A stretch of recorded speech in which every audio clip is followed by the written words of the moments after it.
Welcome to Fishing for Bees. This is my YouTube channel on swarm catching and beekeeping. So anyways, this is our holding yard. This is all our swarm catches for this year. This is the yard that we've given bees away in the spring. We've given away 2-frame colonies in the spring because I've simply need to make room for more swarm catches and have the number of bees in our production yard that I'd like.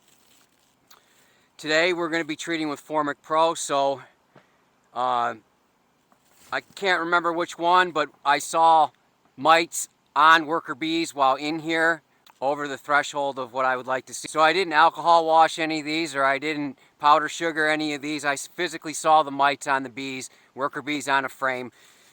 Can't remember again, as I said, which one, but the good news is they all get the same treatment. If it's over the threshold in the yard, I treat everybody. I treat everybody the same.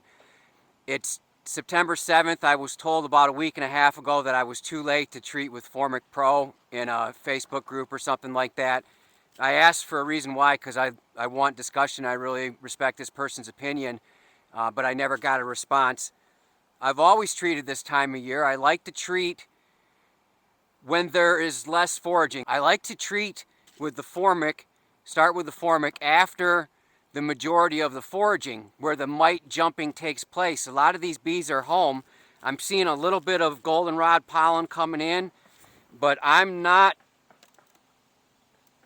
so sure that it's much of a goldenrod nectar flow. So there's two different things. There's pollen and nectar, and I'm not seeing indications of a strong nectar flow as far as the weights on these. These weights are good on this one, but we may have to feed them. So I like to get this done as late as possible, but I don't want it to extend too far into the fall. One of the other problems you have with this is the strict temperature ranges. You can't put this on over the 85 degrees. We've had an unseasonably warm streak, and we just, came out of August, which is typically very warm. I don't know when you could put this on in even a typical August in Michigan with the strict temperature ranges.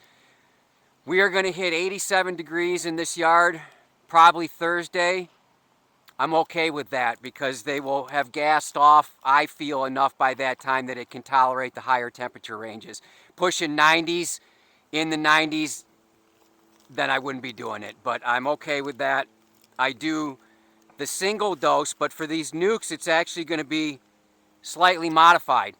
So for a 10-frame colony, they want you to put one patty on for the single dose, and then you come back in 10 days and put another patty on. These are 5/5, and last year I put just a half a patty on, and we had a 100% success rate in the nuke yard. So again, it's 2 doses though, it's not 1 dose. I've done the double dose. You'll see in the next couple days we're going to be in the production yard doing this. I've done the double doses for a standard, 10/10, 20 frames, and had hundreds of bees dead in the front. So I warn you, think about what you're doing. I followed all the temperature ranges. I removed all the front entrances, opened everything up, and I still had hundreds of dead bees in front of the colonies with the double dose. I only do the single dose. And then again, as I said, in this yard, it's even going to be less.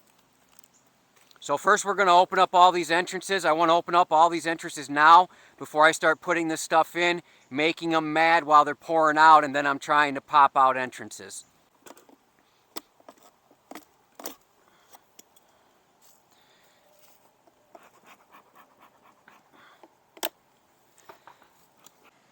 So I can already tell that this is not going to make them very happy.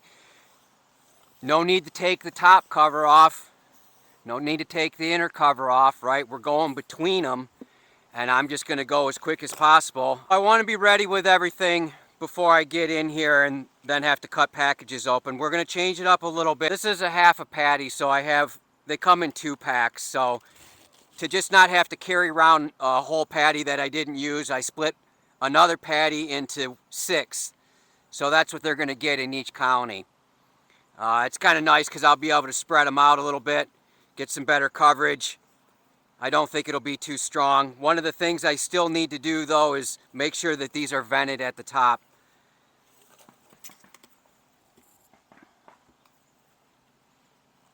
Also, before you make them mad, check the weights. This one is lighter than that one. So I just want to get in here, not cause too much of a disturbance.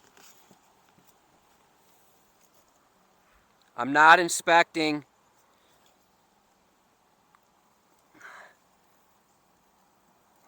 We'll have Elena come over here real quick. Pretty light population of bees. It had good activity at the door, so line it up, make sure they're sealed. The vent on these, on the inner cover, is in the back.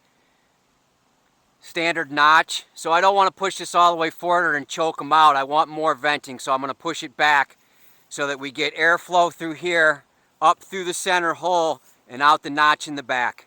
We're going to do all these the same way. As things come up, we'll talk about it. I think we got a little bit of frame sticking together in this one.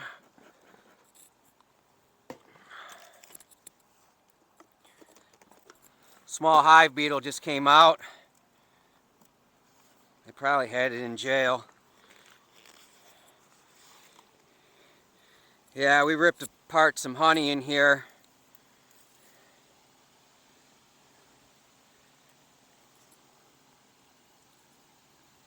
Population looks similar to the one next door, so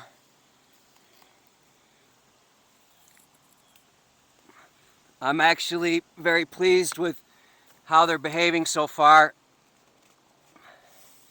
I don't want to wait too long. Uh-oh, that lid is stuck.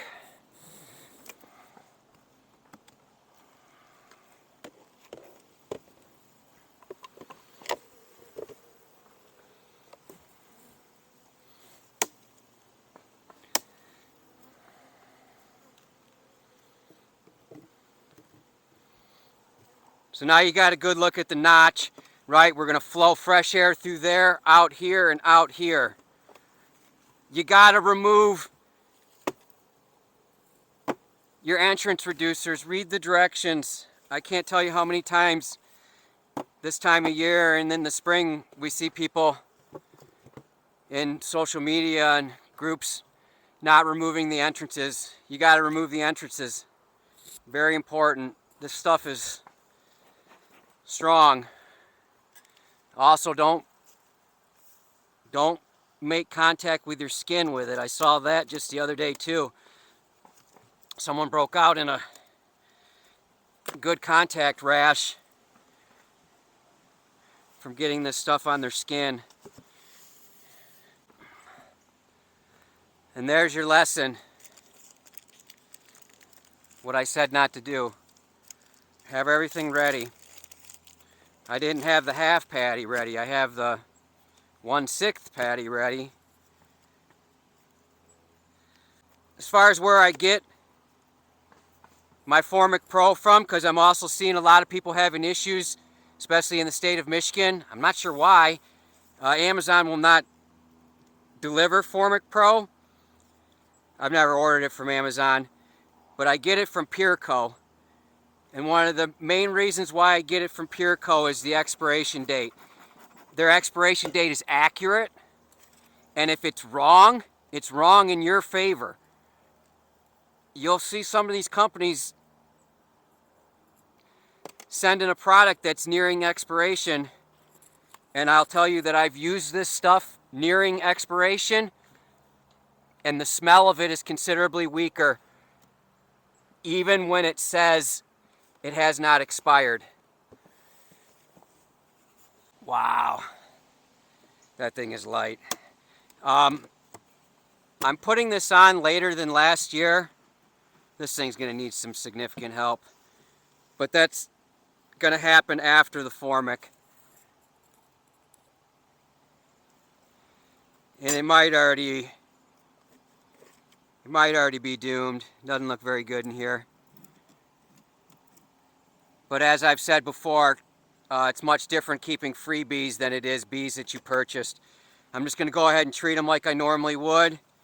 When we're done with the Formic, we'll evaluate it. I'm not going to pull frames out now make them mad, put them all in the air, then throw this Formic on it. As I've said in my videos before, I do one thing at a time. In the last video, we harvested our honey. I didn't inspect. Don't try and do too much.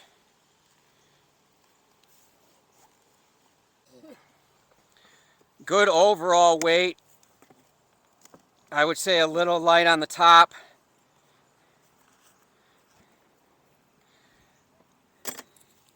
You know, it's actually kind of nice not having to pull the lids off, and kind of reminds me how the quilt boxes work during the winter. So we'll be getting ready with our quilt boxes soon. Once this is done, we still are going to treat with oxalic acid more into the fall. To be honest with you, going into spring, my goal is 0 mites. That's my goal. So I do hit them pretty hard. So I am later putting these on than last year. I looked at the show notes from last year, and we were pulling the Formic Pro off on September 10th. Almost 3 weeks behind, you know, under 3 weeks behind as far as getting these on. I'm not overly concerned though, because the forecast for September is unseasonably warm. So we're not going to be dipping too low, but we're also going to be below the high range threshold. We'll see. This one's light. You can see as I'm trying to open it, it dancing all over the place. That's not what you want. It should be heavy enough for you to work. But I'll worry about feeding later. I'm not going to worry about it right now. So a couple on this end looked more like this. You know, these were the first swarm catches of the year. So it only makes sense that these are the ones that are stronger. So good population of bees. There's still drones in there. They're not chewing their legs off and wings and chucking them out the front door yet. Quite a few more drones than I'd like to see, but then you get down in here and you see the females working. So when all I saw was drones, I started getting a little concerned about a laying worker situation, which we had 2 or 3 of them this year. We caught 8 swarms. We're down to 6.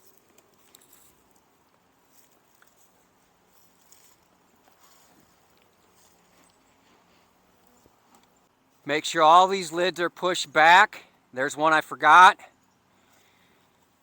You gotta have the venting. Double check your work. This stuff doesn't make them happy.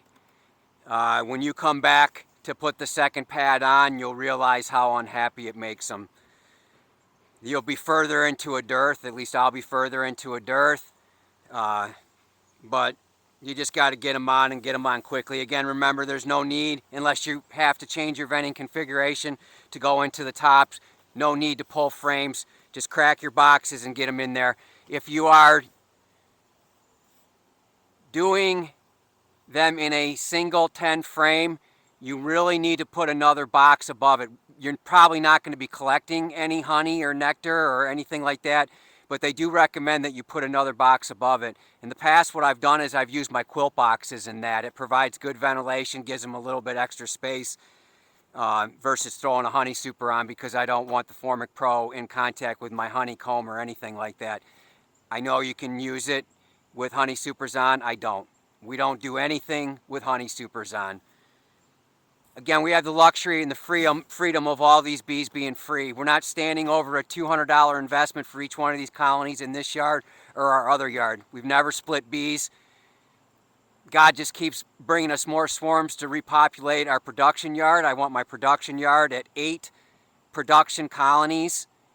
That's my goal, and I've never achieved that goal. I've been 6.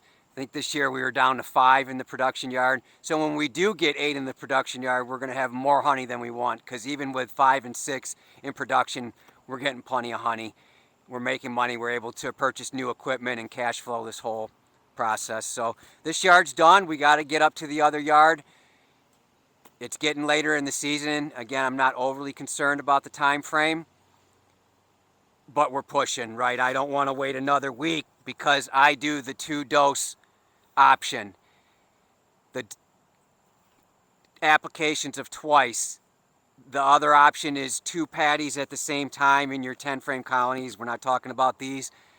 And you only leave it on for 14 days. I'll have to go back and check the notes on that, but I don't like the double dose, and you can see I don't like it so much that I'm even going weaker in these colonies than what they recommend for a 10 frame. A single patty for a 10 frame is what they recommend for the 2-time application, and we're going weaker than that. I've done it with a half a patty, and we've had a 100% success rate in this yard, and those Nucs were the ones that were given away this spring for free. So there you have it, Formic Pro on. We'll see you in 10 days in this yard, and then before that time, you'll see us in our production yard. Thanks for watching. I hope your bees are well.